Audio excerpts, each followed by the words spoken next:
जय हिंद, सलाम सभी देखने सुनने वालों का। ये कौन आया? एक और नया नोटिफिकेशन आया और एक और नया नोटिफिकेशन आया सेंट्रल यूनिवर्सिटी ऑफ हैदराबाद की तरफ से नहीं, बल्कि हैदराबाद की सेंट्रल यूनिवर्सिटी इफ्लू का, English and foreign languages university का। जिसके दो वीडियो आप देख चुके हैं, एंट्रेंस एग्जामिनेशन का सारा शेड्यूल और किस विषय में आई हैं, कितनी सीटें। अब बात करेंगे सबसे मेजर पार्ट्स की, सबसे मेजर जानकारियों की, क्योंकि अब भरना है आपको एप्लीकेशन फॉर्म। और एप्लीकेशन फॉर्म में छोटी सी गलती आपको एंट्रेंस से कर सकती है डिस्क्वालीफाई, या फिर आपको मेरिट से भी बाहर कर सकती है यदि आप एग्जामिनेड कैटेगरी में होते हैं तो, या एंट्रेंस क्वालिफाई होते हैं तो। कौन सी ज़रूरी बातों का आपको ध्यान रखना है, वह सभी जानकारी इसमें बातचीत का डिस्कस करेंगे। फेलोशिप है या नहीं इस यूनिवर्सिटी में, उसका भी डिस्कस करेंगे। जिन बच्चों का नेट या जेआरएफ क्वालिफाई नहीं है, क्या उन बच्चों के लिए अप्लाई करने का मौका है, या फिर बिना नेट जेआरएफ वाले बच्चों को क्या फेलोशिप मिलेगी। और एक चीज़, जितनी भी गर्ल्स हैं, लड़कियां हैं, मेरी बहनें हैं, मेरी दोस्त हैं, उनके लिए स्पेशल फेलोशिप की व्यवस्था है इस यूनिवर्सिटी में, एमए कोर्सेज के अंदर और पीएचडी कोर्सेज के अंदर भी। इस बात का ध्यान रखिएगा, उसकी जानकारी भी इसी वीडियो में आपको दी जाएगी। ठीक, और ज़रूरी जानकारी जैसे जैसे याद आती रहेगी नोटिफिकेशन को देखकर आपसे शेयर कर दी जाएगी। और एक छोटी सी दरख्वास्त यही है, लाइक शेयर नहीं मांगूंगा आपसे, लाइक शेयर तो आप मुझे दे ही देते हैं, ठीक है। क्या मांगना था? हाँ, पिछले दोनों वीडियो देख लीजिएगा कि किस विषय में कितनी सीटें हैं, और एंट्रेंस एग्जामिनेशन का शेड्यूल थोड़ा उलझा हुआ है, उसको समझाने का प्रयास किया है 7-8 मिनट में, क्योंकि कुछ बच्चों के एग्ज़ाम 2 घंटे के होंगे, कुछ सब्जेक्ट के एग्ज़ाम 3 घंटे के होंगे।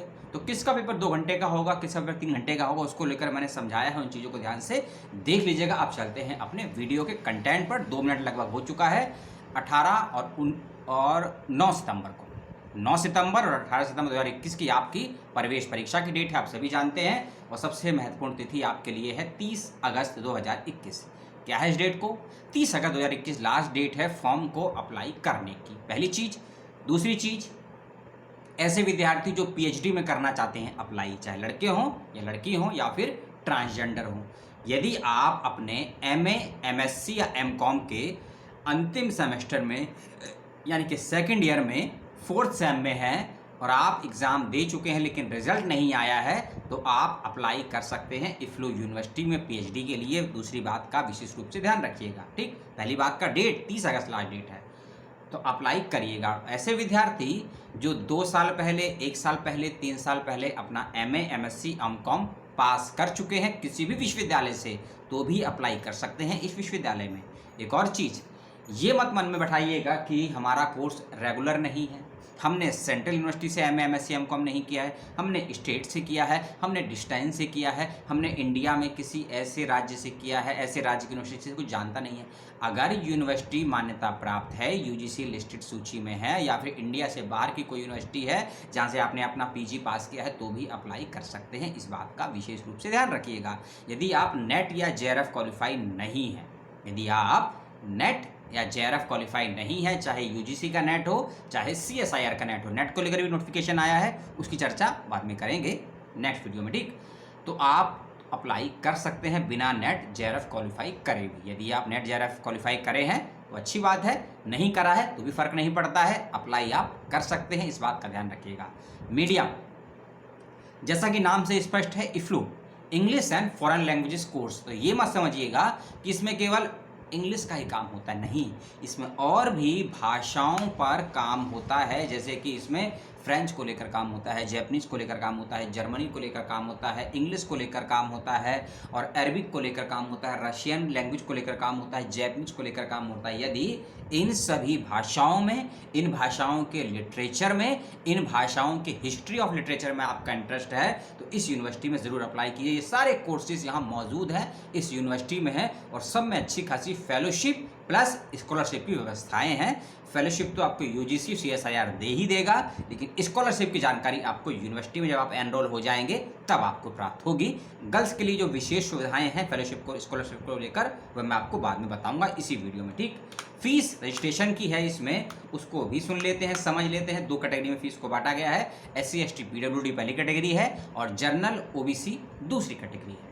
जनरल OBC पहली कैटेगरी है और SC ST PWD उसी आप कहेंगे EWS कहाँ गए भैया, EWS वाले बच्चे भी जनरल कैटेगरी में ही फाइट करेंगे, उनको फीस भी उतनी ही देनी होगी और उनकी सीट भी जो जनरल में है उसी में उनको करना पड़ेगा। 500 रुपये है जनरल, OBC और EWS की फीस रजिस्ट्रेशन की, एनुअल नहीं, और SC ST PWD की फीस है 250 रुपये। यदि आप फीस जानना चाहते हैं किस वजह से कितनी है, उसकी जानकारी मैं आपको मोटा मोटा इसी वीडियो में दे दूंगा कि PG MA PG की UG की और PhD की फीस कितनी है एनुअल की, इसी वीडियो में बात कर लेंगे आपसे, ठीक है। इसके अलावा चलते हैं और चीज़ों पे, और चीज़ों से मतलब है हमारा सीट्स को आपको हमने सब बता ही दिया है, पेपर MCQ आगे ये बता दिया है, SC ST PWD को 30% का रिजर्वेशन दिया जाएगा। ऐसा नहीं है कि दिया जाएगा, जो UGC का नियम है वो सारे नियम यहाँ फॉलो होंगे, इस बात का विशेष रूप से ध्यान रखिएगा आप सभी बच्चे। जो मैंने बताया मेरिट का एक पॉइंट आएगा आपके लिए, मेरिट की बात कर लेते हैं। एंट्रेंस में जब आप प्रवेश परीक्षा के लिए पेपर देने जाएंगे, उसके बाद आप कितने सवाल सही करेंगे, कितने सवाल सही जवाब गलत करेंगे, उसी के बेस पर तय होगा कि नंबर ऑफ क्वेश्चन कितने सही होंगे, कितना परसेंटेज लाएंगे, तो आपको इंटरव्यू के लिए बुलाया जाएगा नहीं, उसको भी सुन लीजिए। यदि आप SC ST हैं PWD हैं, यदि आप SC ST हैं PWD हैं और आप एंट्रेंस क्वालिफाई करते हैं UG का, PG का और डिप्लोमा कोर्सेज का, UG का, PG का और डिप्लोमा कोर्सेज, विशेष रूप से ट्रांसलेशन का, और इसमें इंक्लूडिंग BEd भी है, ठीक है। तो 4 कोर्सेज हैं, UG, PG, डिप्लोमा और BEd। इन प्रवेश परीक्षाओं में यदि SC ST PWD 30% नंबर लेकर आते हैं तो उनको काउंसलिंग, इंटरव्यू या एडमिशन के लिए मौका दिया जाएगा। OBC कैटेगरी में है तो आपके लिए रखा गया है 45% और जनरल कैटेगरी में है तो आपके लिए रखा गया है 50। और जो मैंने ये मेरिट बताई, ध्यान रखिएगा, ये PhD की नहीं है, इसमें इसका ध्यान रखिएगा, ये UG की, PG की, डिप्लोमा की और BEd की मेरिट मैंने आपको बताई है, ठीक। अब बात कर लेते हैं PhD की मेरिट की।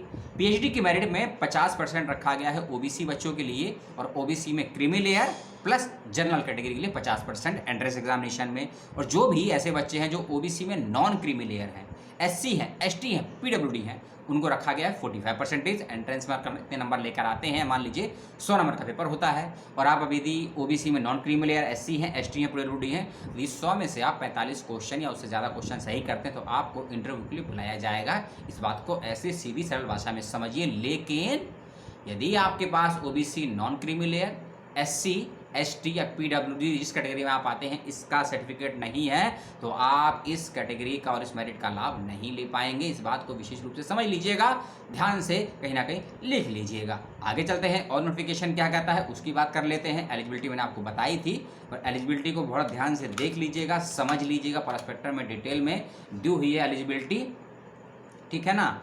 और हाँ, जो बच्चे MPhil क्लियर कर चुके हैं, ठीक, जो बच्चे MPhil क्लियर कर चुके हैं अप्लाई करेंगे तो आपसे पूछेगा कि आपने MA के अलावा और क्या क्या किया है, तो MPhil का अगर किया है तो उसको ज़रूर लगाइएगा, उसका बेनिफिट इस यूनिवर्सिटी में दिया जाएगा, विशेष रूप से समझ लीजिए। और 30 नंबर का इंटरव्यू है आपका, 70 नंबर का पेपर होगा, 30 नंबर का आपका इंटरव्यू होगा, इस बात को भी ध्यान से समझ लीजिएगा सभी PhD कैंडिडेट जो भी इस वीडियो को देख रहे हैं।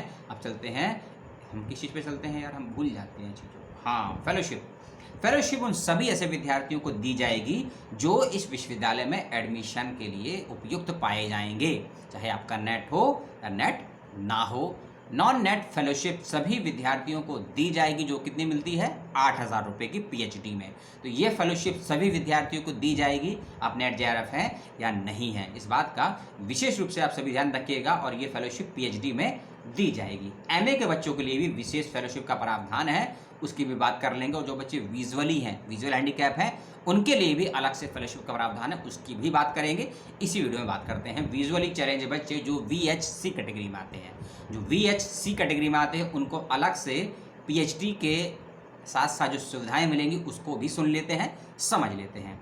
हर महीने आपको 1,000 रुपये दिए जाएंगे, पहली चीज़, प्लस आपको 2,500 रुपये दिए जाएंगे रीडर अलाउंसेस के लिए, क्योंकि जो बच्चे आंखों से देख नहीं सकते हैं ना, उनको रीडर के लिए व्यवस्था करती है यूनिवर्सिटी। आपको एक व्यक्ति भी मिलेगा और उस व्यक्ति को पैसे आपको नहीं देने हैं, विश्वविद्यालय आपको पैसे देगा, उसी से आपको पैसे पे करने हैं, ठीक है। यानी कि आपको रीडर की कोई व्यवस्था की नहीं करनी है, यूनिवर्सिटी आपको पैसे देगी, आप तो चाहे पर्सनली भी कर सकते हैं या यूनिवर्सिटी की व्यवस्था करेगी, उसका भी लाभ ले सकते हैं। उसका आपको पर मंथ 2,500 रुपये दिया जाएगा। स्टेशनरी अलाउंसेस, जो भी आप अपना स्टेशनरी खरीदते हैं, खासकर ब्लाइंड बच्चे, उनको 500 रुपये का पर मंथ का पर एनुअल का, पर मंथ का नहीं, पर एनम का ये दिया जाएगा। और जो 2,500 रुपये बताया वो पर मंथ का बताया, और जो 1,000 रुपये बताया मैंने इस टाइम पर वो भी 1,000 रुपये का बताया। यानी कि ये 3,500 रुपये पर मंथ आपको मिलेगा पीएच कैटेगरी में विजुअल बच्चों को। दूसरा 500 रुपये आपको पर एनम मिलेगा, यानी कि 1 साल का मिलेगा स्टेशनरी के लिए। और इसके अलावा आपको गाइड अलाउंस मिलेगा 500 रुपये पर एनम। गाइड से मिलने जाना पड़ता है हमको, हमारा थोड़ा खर्चा वगैरह भी होता है आने जाने में, ट्रैवलिंग में, तो उसका भी आपको 500 रुपये मिलेगा 1 साल का। बुक अलाउंसेस रखा गया है इसमें 1,000 रुपये पर एनम, यानी कि 1,000 रुपये की आप किताबें खरीद सकते हैं। और ये जो मैंने जितनी भी राशि बताई है ना मैंने आपको, ये नॉन नेट फेलोशिप और कंटेंजेंसी से अतिरिक्त है। ठीक, इसको यदि जोड़ते हैं हम तो बहुत अच्छी राशि जाती है ये, ठीक है नहीं। और मैं ये नहीं कहूँगा कि पैसों के लिए फेलोशिप कीजिए, पैसों के लिए रिसर्च कीजिए। आप में यदि रिसर्च की, अन्वेषण की, गवेषण की, शोध की, अनुसंधान की, शोध की, या शोध में एक परस्पर चलने वाले शोध की थोड़ी सी भी ललक, जिज्ञासा, इच्छा है तो ही शोध की फील्ड में जाइए। कोई शोध करना हर किसी को आता नहीं है और हर कोई शोध करवा नहीं पाता है। इसीलिए यदि आप में शोध करने की इच्छा है और आपको लगता है कि भविष्य में आप एक अच्छा शोध समाज, सोसाइटी और विश्वविद्यालय और देश को योगदान में दे सकते हैं, तो ही इफ्लो ही नहीं किसी भी विश्वविद्यालय में अप्लाई करने की सोचिएगा। केवल करने के लिए मत कीजिएगा, कंपटीशन की भावना से मत कीजिएगा। आप यदि अपना 5, 4, 3 साल जो भी देते हैं उसमें आप क्या सीखते हैं, किससे सीखते हैं, और सीखने के बाद किसको आप रिटर्न में देते हैं, उस पर भी ज़्यादा डिपेंड करता है। एक और कैटेगरी है पीडब्ल्यूडी की, इसमें पीएचसी, ऑर्थोपेडिकली चैलेंज। इसके अंदर रखा गया स्टाइपेंड 1,000 रुपये पर एनम का, और बुक अलाउंस से रखा गया है 1,000 रुपये का। अब आते हैं और फेलोशिप्स पे। नॉन नेट फेलोशिप 8,000 रुपये की सभी विद्यार्थियों को दी जाएगी, जैसे मैंने पहले आपको बताया, और प्लस 8,000 रुपये आपको और जो दिए जाएंगे आपको कंटेंजेंसी, यानी किताबें खरीदने के लिए, बुक्स के लिए, फोटोकॉपीज़ के लिए 1,000 रुपया, ये 8,000 रुपये आपको अलग से दिए जाएंगे। ये 8,000 रुपये आपको साल में एक बार दिए जाएंगे, और 8,000 रुपये आपको हर महीने अलग से दिए जाएंगे। ठीक है, यानी कि 12 8 कितने होते हैं, 12 96, यानी कि 96,000 आपको एक साल में मिलेंगे फेलोशिप का पैसा, और 8,000 मिलेगा आपको कंटेंजेंसी का, यानी कि 96 8 104,000, यानी कि 1,04,000 रुपये आपको नॉन नेट फेलोशिप दी जाएगी पीएचडी के दौरान। जो बच्चे जेआरएफ क्वालिफाई हैं उनको पीएचडी के दौरान पर मंथ मिलेंगे 31,000 रुपये, प्लस 10,000 एक साल का मिलेगा कंटेंजेंसी का।